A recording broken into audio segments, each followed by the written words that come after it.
So, welcome everyone to the Chaos Funding Impact Measurement Working Group for July 16th. We, as always, are a Chaos Working Group meeting, so we are under the Chaos Code of Conduct, so please be kind and respectful towards each other. We have a few things on the agenda for today. First off, I just want to mention that Chaos is taking an August meeting break. So a lot of the participants for this particular call are in Europe. So, a lot of people will be off on holiday anyways. So we're taking a little break. We'll pick back up in September. So we'll have one more meeting and then they'll be canceled. We have two things on the agenda for today. We have a speaker series. So Luis is going to talk about the economics of maintainers for maybe 20 to 30 minutes-ish. And then Adrienne is on for the research slide series. So she'll give an update, as she said, on some of their research. So that's what we've got on the agenda. So I think I'll just kick it over to Luis if you want to get started. I don't know if you have slides to share. Feel free to do that. Well, Yep. I had slides to share, but it would appear that the improved security on my new computer, which we were discussing before the recording, is blocking me from sharing them. So instead, I will share the blog post that they are based on. I'll put them in the chat and uh, we'll just I'll walk through the slides orally, and it's a small group. We'll have a conversation, and we'll make sure that the blog post gets into the notes so that folks who are following along on video can read through the post. So hi, I'm Louis Villa. I'm the co-founder of TideLift. TideLift was acquired in December, January by SonarSource. SonarSource is a Swiss company that really cares a lot about the quality of code. And historically, SonarSource really focused a very laser-like way on first-party code. What is the code that you inside your company have written for yourself and for your customers? And so SonarSource acquired TideLift in part to think about third-party code. What is it? What's going on with this open source code that we're all using? We won't talk a lot about AI today, but my current pet peeve is all these CEOs saying, "Oh, by the end of the year, 90% of code in the company is going to be written by AI." It's like, no, 90% of the code that your developers write might be written by AI, but still 70% of the is going to come from open source. So really it's 27% is going to come from AI. And congrats, you've got your developers down to 3%, but that might not have all the impacts you want. So at TideLift, we our sort of informal slogan, you don't get a slide, so you get a t-shirt instead, was pay the maintainers. And we spent a lot of time and a lot of money over the years doing exactly that. So I'm going to talk a little bit today about what we did and what we learned about that. And I'll start with, I think, the core challenge. We looked at chaos very early on when chaos was founded. And we struggled a little bit because ultimately, we see the core problem of long-term sustainability of maintainership as often being one driven by uh, information that is external to what can be seen in the code. Sometimes this is called bus factor, which is a somewhat unfortunate term in our opinion. It turns out, based on research from CMU and others, as well as our own intuitions, often what happens is not you drop off for because of an accident or something like that.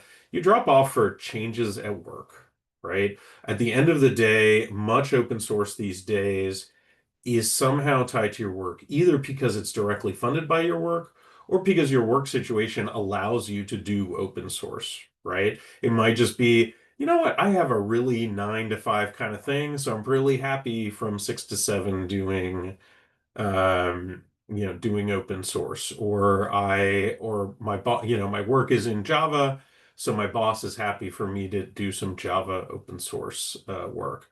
Well, okay, then work changes. Now work is no longer 9 to 5 because you find something. I see in chat, Don says we've renamed bus factor to contributor absence factor. I think that is right, but uh, I, I think there's still something there to be said for, what are the drivers of that, right? And being, uh, look, all these things there's a lot of different factors, and I don't want to simplify it down to a single thing. And by the way, for those of you who are here in real life, feel free to just jump in and ask questions, right? We don't even have to don't have to use chat. We can make this more conversational since it's a small summertime group here this week. Um, but yeah, the economic factors are very real, and the economic factors are hard to pick up from what we see in the public repository data, right? That's not the fault of the public repository data. It's just that those indicators are often a lagging indicator rather than a leading indicator, right? So our solution is very much about paying maintainers, right? So I'm going to go through today, a couple of our answers as we learned them over time. What projects should you pay? Who should you pay at the projects? How are you going to pay them? Paying them for what, right? That's sort of the big topics that we'll hit on. And again, feel free for those of us who are here live, just jump in and ask questions. So and I guess to preface all of this, our solution is not and did not attempt to be a complete solution to your whole stack. Um, I often said that, for many of our customers, you have 5,000 packages in your stack. That was about average. There are some reasons to think that maybe the actual number for a broader sample of companies is higher. Some reasons to think it's lower. 5,000 is pretty indicative, though, right? And what we often said is that CTOs and CISOs could name five of those. And we were not the solution for those five that you could name, right? There was usually a good strategic reason why the CTO or CISO could name those five packages. And what we were doing, which I'll talk about more in the course of the slides, was not the right solution for those five packages. It was, we think, a good solution for most of those other 4,995. But you do need different sets of solutions for different types of packages, right? Strategic partnerships are really strategic in-depth partnerships, and paying in a sort of more traditional service contract kind of way, or in a Linux Foundation 501(c)(6) kind of way, are appropriate for those biggest, most strategic projects. But as we'll talk about, the kinds of support you need and the kinds of relationship you need are different when you're looking at those other projects. So the first topic that you would see on this, imagine the slide in your head, pretend you're ChatGPT being prompted to create a slide, use your imagination in the old-fashioned way, the pre-2023 way. What projects should you pay, right? Our answer to this was that small projects are actually the most fruitful projects to pay. And this is for a couple of good reasons. One is simply small projects are usually ignored, right? People go to where they see opportunities if you are given a budget as a CTO of $1 million to support your dependencies, to support your stack, the solution you have probably heard about from your peers in CTO working groups, and from your engineers who are thinking first and foremost about these big strategic projects. The solutions that exist and that are well trod, well documented paths are for those big projects, right? The small projects, for a variety of reasons, are less well trod, less well documented, and harder to give money to, right? And so but that also means your impact is greatest, we felt, with those small projects, right? They are sort of by definition usually ignored. And they're actually the smallest projects are often easier to give money to because, one of the core facts that, again, I think is somewhat neglected in our current moment is the median number of maintainers on open source projects is one, has always been one, will always be one, right? You can sort of fudge that and say, like, well, okay, what do we mean by maintainers? And like, but of those 4,995 or of those 5,000 projects, right, that are in your stack, the vast overwhelming majority of them have one person associated with those projects. So it turns out the good news is that makes them easy to pay. You pay that one person. You don't have to go through purchase order processes. You don't have to go through elaborate contracts. And critically, you don't have to go through, and I'll get a little bit to this in my next slide. When we started Tidelift, we spent a lot of time thinking about, like, well, what happens if there are two maintainers and they don't agree? What happens if there are three maintainers and they want to split and it turns out those were all pretty easy because it turns out that, like, the vast majority of the time, either there was only one maintainer or those two maintainers had a good working rapport and, like, felt very comfortable about it's 50-50. Or, look, all I'm doing is code review, so give me 20% and give the person who's really doing most of the work 80%, right? Very few situations end up being more complicated because the reality on the ground, again, these are mostly small projects, and so it's easy to give money to them because the answer is you give them 100%, they're appreciative, and they take your money. Um, the other thing in terms of what projects should you pay, our belief was that you need to look at objectively widely used projects, not subjectively well-known ones, right? This again comes back to this question of who are CTOs giving to? And the answer is often, well, I mean, I had a enlightening but somewhat frustrating conversation with a very smart, thoughtful CTO at a Linux Foundation project, a Linux Foundation conference many years ago, where he's like, "But I give to open source." I was like, "Well, okay, who do you give? Like, where do you pay?" He's like, "Well, there's an Apache project that we use a lot." And I know, pause, and I know the guys behind it because, we were friends. That's great, right? Give them money. Give Apache Project money. Um, he could not tell me how many of the repositories in his company, as a percentage mark, used that project. Could not tell me. He could tell me that it was strategic, right? They were concerned about the direction and its continued existence. They would be in a lot of trouble. But there had been no analysis done of, okay, what are the other things that are being used? Now, as everybody involved in chaos knows, unless you literally just showed up yesterday, what does it mean to be used is like a super complicated problem. How do you count this? A super complicated problem.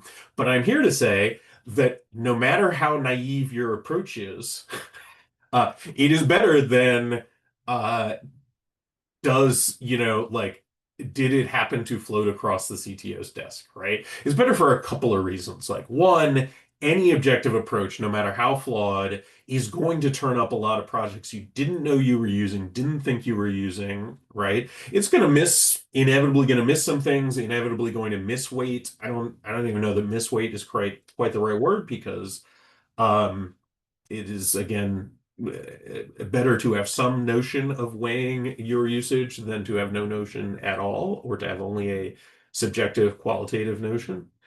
Um, but so these are going to be flawed, but it's going to give you insight if you at least try to make the effort of figuring out what is it that we are using in production.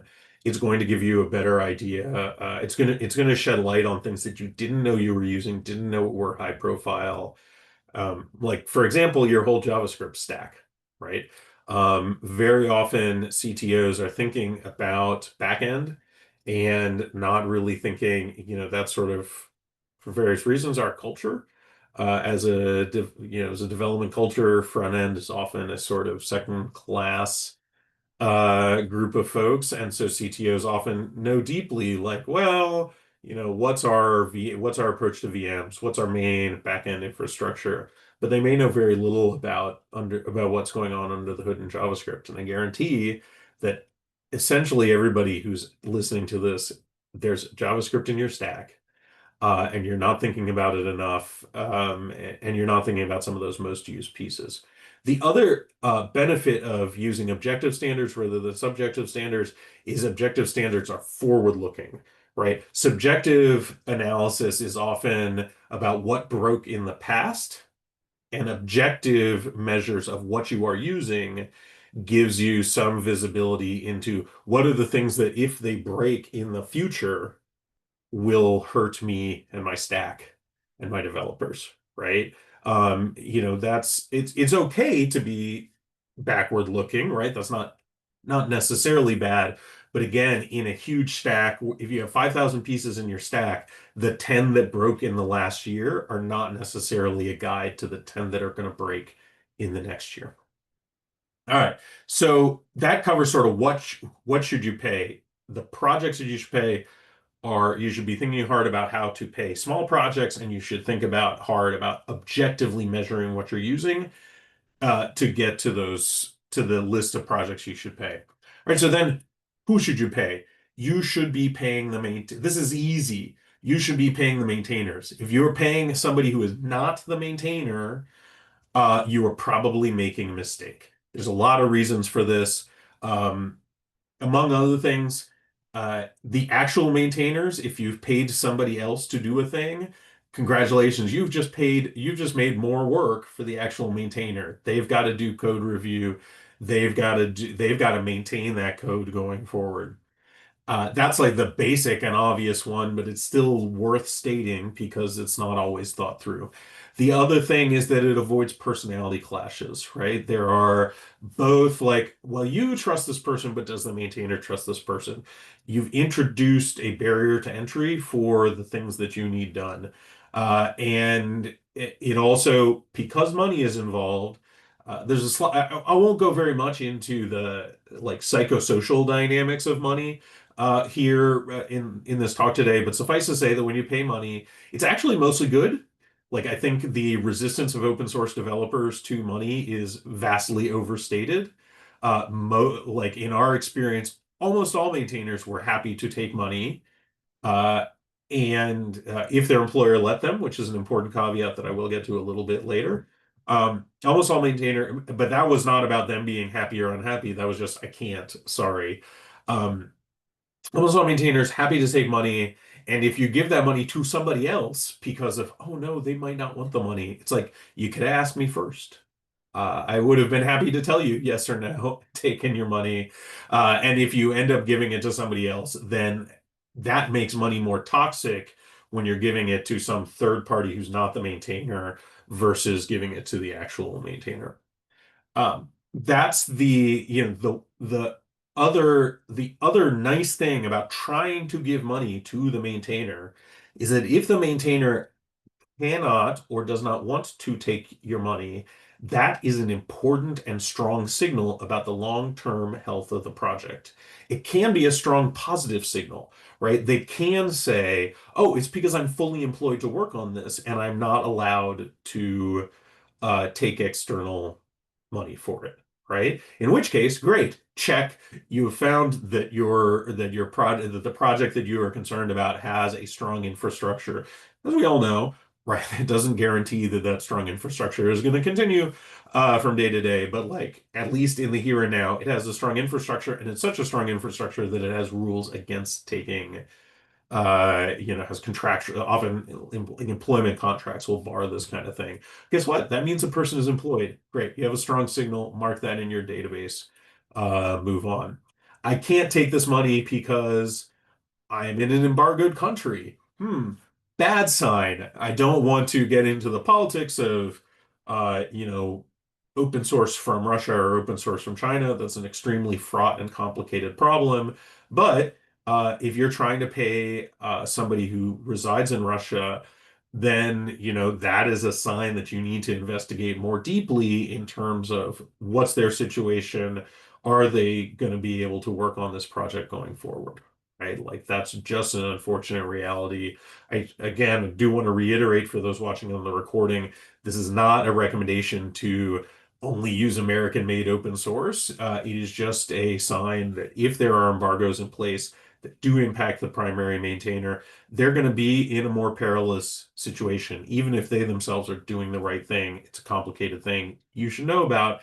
And again, asking them, can I pay you, has given you some important signal about where they are going forward. Sometimes and there's a wide other variety of reasons why people give you. All of those are strong signal. Virtually all of them are not, uh, oh no, I don't want to get paid, right? Like the myth that maintainers do not want to get paid is a pernicious one. Some people who frankly don't want to spend money repeat that myth a lot still today here in 2025. And Yeah, suffice to say that when I hear powerful people in this space say, "Oh no, maintainers don't want to get paid," um, it is almost always self-serving, and you should really question where they got that from and how much they've actually tried to pay maintainers. Because I will tell you from our experience at Tidelift, we paid a lot of maintainers. Maintainers were happy to take our money. All right, so next imaginary slide. Pay how? How do you pay maintainers, right? The first thing is pay them, don't donate to them.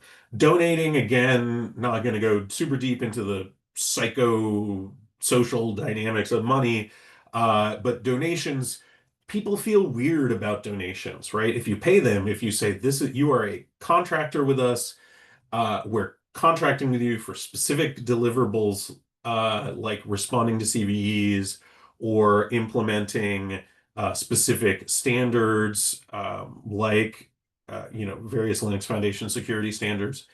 The coffee hasn't kicked in yet because I'm completely blanking on the big standards. Anyway, it'll come to me. Oh, the OpenSSF security standards. The too many Linux Foundation groups. OpenSSF, the important one. Um, these are objective standards, and we'll get to that a little bit in the next imaginary slide. Pay them for this stuff, and give them steady incomes, not one-off.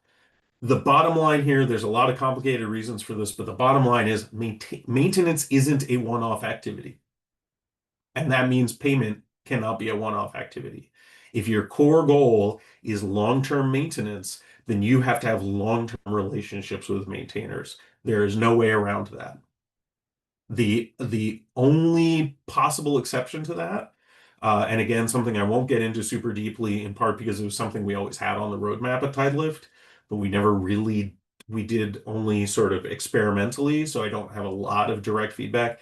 One-off payments to transfer maintenance can be an effective tool in the toolkit, right? If you have a maintainer who says, I can't maintain anymore, um, Adrian, there's no, it's month, question in chat for those watching on the video. What's the average length of your contract? The average length of our contract is indefinite.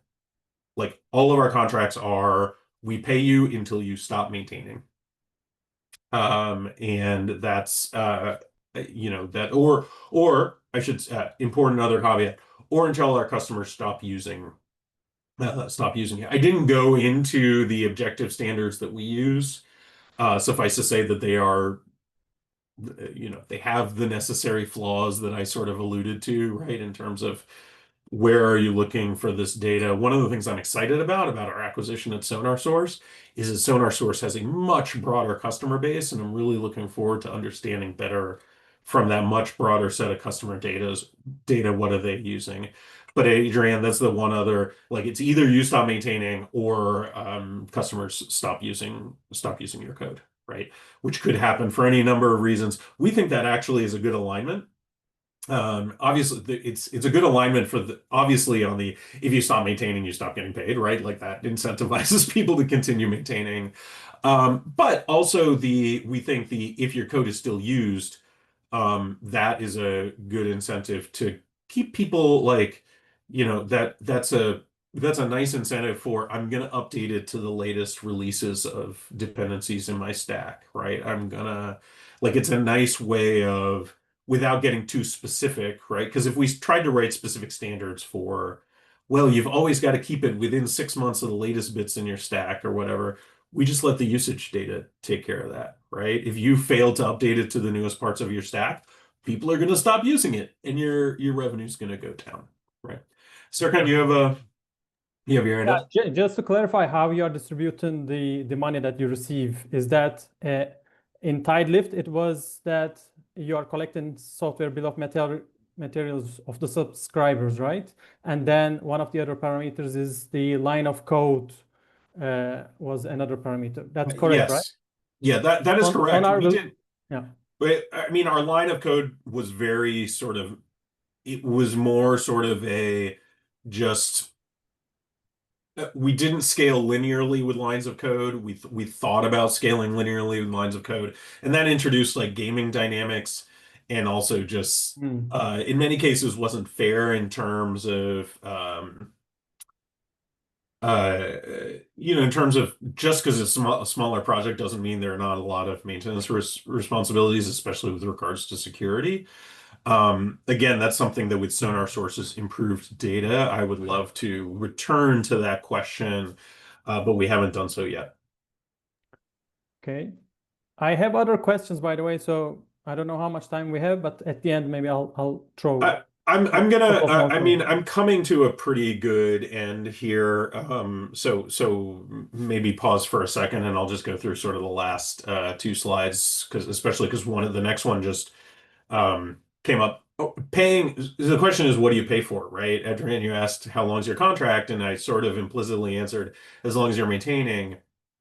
The shorter the list and the more objective the list, the better, right? So we ran some experiments on hey, implement the SSDF standards. And that, it turns out, was great. We drove up compliance on the SSDF.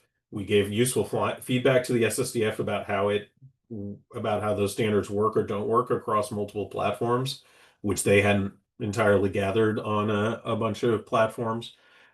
And it aligns interests, right? It lets people know that they're doing the thing, right? One of the things with donations is that there's always sort of like, did I make the charitable person happy? Like, well, if you've checked off the SSDF boxes, like you have actually made us happy, right? There's no additional anxiety, there's no additional stress. You've implemented the thing, it's validatable, it's verifiable. Congratulations, win for everybody. Don't pay for features. Features you have to pay once and then they have to be maintained forever, right? So that is again a mismatch of payment terms and payment length to the obligation that you're doing. Bugs is a bit of a tricky one because we would pay, many of you will have seen how maintenance contracts for commercial software works. Nobody ever guarantees they will fix bugs, right? You guarantee you'll look at the bug within a certain amount of time, but it's just the nature of software is it's very hard to like write guarantees around the fixing of bugs. The part that you build on top of that with open source is that verification that a bug is fixed is extremely costly, right? Like if I'm paying back in the old, we'll use a neutral example because it doesn't exist anymore. If I was paying Sun to fix bugs, then there was a sort of alignment of incentive. Sun didn't want to lie to me or mislead me or just be confused about whether or not a bug was fixed. Sun was going to keep churning at it until it went. If you're paying through a third party like you do through TideLift, verification of whether if TideLift standards is the bug must be fixed, how do we validate that the bug is fixed? Right? Like that requires us to have a whole bunch of in-house knowledge and sort of adversarial testing. It ends up tainting the relationship, requiring in-house. Yes, I see we're about to wrap up, and I am literally on the last slide. So, and the final thing is control. There's a lot of temptation to pay for control, right? And this is a model that for strategic projects is important, right? If your whole company depends strategically on controlling the direction of a project, then working into your contracts like, hey, we should have a seat at the table when you're making decisions, like that's a fraught and complicated one. But it's an important one because it's strategic. You want to know what the roadmap is, right? For small projects, there's a temptation because of that habit, right? Oh, I want to pay for control. I want to pay for a seat at the table. Turns out for most of those 4,995 projects, you actually don't care.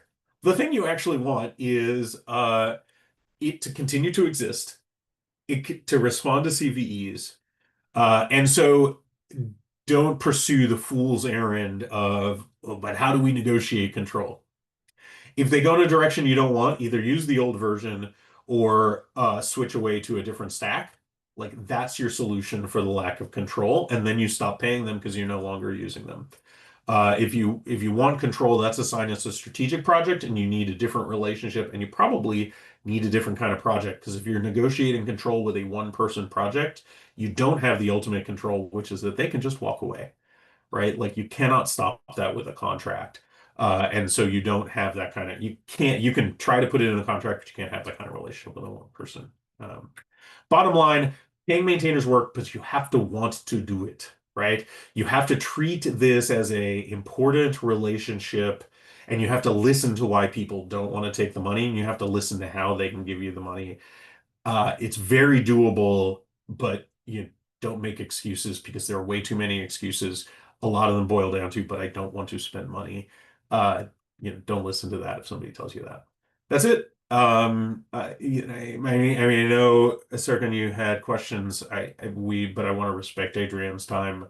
Either we can, Dawn, you're the timekeeper, so I'll let you decide about questions. Yeah, so we're gonna stop the questions for now, let Adrian give her presentation, and then if we have time after, we can pick back up for questions. But we do try to end the meetings at 10 till the hour so that we Perfect. channel back. So Adrian, feel free to share or whatever you need to do. Yes, I'm gonna share the slide series. Ooh. Okay, I'll try to be quick. Everyone can see my screen? Yes, thank you. Okay, great. So just wanted like a very quick recap of the NGI initiative in case, Luis, you're not familiar with it. I think Serkan and Don are. But just it's a public funding initiative from the European Commission. It's part of Horizon Europe. It's trying to support research and development for open internet technologies in the name of Internet of Trust. It has actually provided 140 million euros for 2,200 projects up till 2024, and there's an additional 32 million allocated for 2024-27. It's employing cascade funding, so there are intermediary coordinators who get 100%. They can keep the 20% of it and have to distribute the other 80% to third-party individuals and organizations. And these are usually the open source projects. But there are actually different funding approaches used by the coordinators. Some of them are using small grants, 5,000 to 50,000. There are ones who are distributing 150,000. And actually, most of the projects are being paid by NLNet, which is the largest intermediary coordinator here. And just because I'm at this stage of the research where I feel like, okay, now I kind of understand what the NGI initiative was for and what it's trying to do, and which was, of course, very important for the research to happen and be of good quality. And so here I just wanted to present and show you I think the initial purpose of the NGI initiative, which was kind of values that Europe is thinking should be applied to the internet and to technologies. And these are openness, inclusivity, transparency, privacy, cooperation, protection of data. So a lot of things. And then additionally, freedom of choice, safety and security, advancing sustainability, and active participation. So this NGI initiative was set out to kind of create this next vision of the internet with these values in mind. And now I see definitely a shift in terms of the European Commission's kind of purpose and vision, which is sovereignty. And so I do feel like, though the NGI initiative started in 2019, they are now trying to kind of make use of this program as something that can advance digital sovereignty further, even though actually it's grassroots projects that are being funded. So it's small projects or even projects that haven't even started. So for example, Mobile CHAOSS was started from scratch using the funding that was received from NGI. So it can be a really like small scale and grassroots community driven projects that are being funded. And so it is, of course, very difficult to measure the impact, especially with values such as privacy, inclusivity, and a lot of like kind of more wave social and sometimes even political goals that this program was set out to do. But so Killian has been working on a toolkit with Don and Mirko and Paul, which gave us a lot of methodological insight on what the difficulties are and what opportunities there are. And we've also looked at kind of 5 case studies of 5 projects who have been funded by the NGI. And I mean, so far I'm just gonna throw out these key learnings that I think I've been able to kind of synthesize a little bit, which first is the quantitative data alone was insufficient. Already the kind of database that we received from the NGI on kind of what projects were funded when wasn't complete. And then it turns out during the interviews that there's even ones which are not even listed in the database. So it definitely needs kind of integrated methodologies such as interviews, case studies, and this was explained in the toolkit as well. It was also actually difficult to re-engage key individuals. As Luis, as you said, like a lot of these small projects have one maintainer.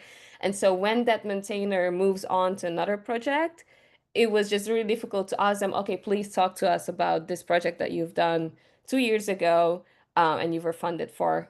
So that definitely was a challenge here. Do you Third have one, a, but yeah. Adrienne, do you mind if I just interrupt real quick with a question? Do you have Yeah. a sense of what the distribution of, my sense was that a lot of the NGI projects were sort of mid-tier, I would say, right? Like for Tidelift's purposes, I was obviously focused on solo Mm. maintainers, but there are 3 to 5 to 10 that are too small for Linux Foundation, a little too big for Tidelift. Do you have a sense of the distribution between those sort of mid-size versus very small projects? No, not yet, but we'll definitely run like descriptive analysis where we can based on the database that we have, which is not complete, but we'll have I mean currently in the interviews I'm seeing like kind of larger projects as well as medium as well as small and like ones which were started from scratch basically.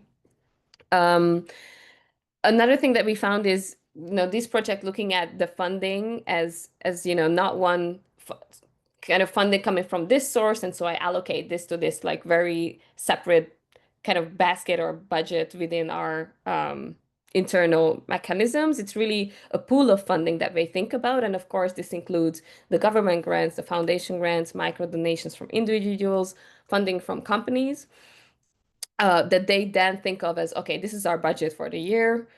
We have to figure out how we're gonna make sure that we can continue the project. So it's difficult to kind of attribute to specific funding. But for example, with the NGI, there were like kind of milestones that were agreed and that had to be checked. So there's something that we can track. And then fourth, yes, as I said, quantitative methods are struggling to capture this kind of value-driven outcomes. And there's an added complexity here because we are trying to look at the multiplier effects. So not just even the impact, but how that impact kind of either trickled down to other open source projects or how these have been kind of expanded throughout these projects. And then just other considerations. So this kind of shift to digital sovereignty might misrepresent NGI success, since now we're looking at scalability and user adoption, industry and public sector take up. These are things that will be very important for digital sovereignty to be reached. But I do think that at first it wasn't NGI's first kind of priority. It was more of like, we want to make sure that there are at least examples of the type of technologies that we want to see. And then as a next step, actually, we're not seeing any programs which are kind of in between the Horizon Europe big funded projects and these kind of grassroots projects. So open source projects are not able to really scale in the way that the European Commission wants them to. And now it's kind of disappointing to see that they are now thinking of discontinuing NGI, which could be, you know, partly because they think it hasn't been kind of reaching the goal of digital sovereignty as they are now thinking. And so, and the kind of the third thing here is that currently my take is that if evaluation is a goal of a funding program, then I understand that we don't want to put definitely more burden and more administrative tasks on small open source teams. But at the same time, I don't think it's fair to then do evaluation without these projects really knowing at the beginning that we're going to be evaluated on how this what the impacts of our projects are. And so definitely, I think like a lightweight kind of transparent reporting could help help us on this. And just next step, we're using CHAOSS tools and trying to do some descriptive analysis and some kind of before funding and after funding states comparisons. But of course, these are very limited. Like much of the report is going to really explain that these are the challenges of measuring this impact. These are the kind of recommendations for future programs if evaluation is an important part of that. And we are trying to engage with the Sovereign Tech Agency because they're doing similar research as Paul is going to talk about next week, 2 weeks from now. And then next year, because the final report has to be done for end of year 2026, we will try to explore maybe in one case some kind of causality if we can and do network analysis to see where these NGI-funded open source projects sit in the open source ecosystem and maybe not causally prove the multiplier effect, but at least show that this is an embedded ecosystem where different impacts will be impacting other projects around it. Yeah. Sorry, tried to be quick, but took me 9 minutes. You had 10 minutes, so you're all good. Okay. So we do try to end at 10 till the hour, but are there any quick questions? I said this in chat, but Adrian, your point about the evaluation burden is very real. We thought about that a lot when I was at Wikimedia. I don't know if I know anybody still on that team, but if I do, I'll see if I can make an introduction because they may have some thoughts about how to do the evaluation in a way that's respectful, as you say, of the folks who are facing these challenges, because yeah, that's a hard but important one. Yeah. Perfect. Thank you. That's awesome. Thank you. So we have just looking to see if I don't know that we have a speaker confirmed for the session in 2 weeks. I'll chat with Paul and Caitlin. Maybe they had somebody else in mind. But Paul is going to come in and do a research update on some of the work that they've been doing in the Sovereign Tech Agency /fund. So we'll have that teed up for 2 weeks, 30th of July, and then we'll take our August break. And Louis, I just want to encourage you to come back. We do meet every other week. I think some of the research that we present, like Adrian just presented, is quite interesting. So if it fits into your schedule, you're welcome to drop in anytime. It does not. I will try to make a point but this is literally, at least during the school year, this is family breakfast time. So, unfortunately, okay, fair enough. but yeah. Perils of living on the West Coast and working with Europeans. But, thank you for having me. Yeah, thanks for coming, and thanks everybody for attending, and we'll look forward to seeing you in 2 weeks. Thanks so much. Cheers. Bye, everybody.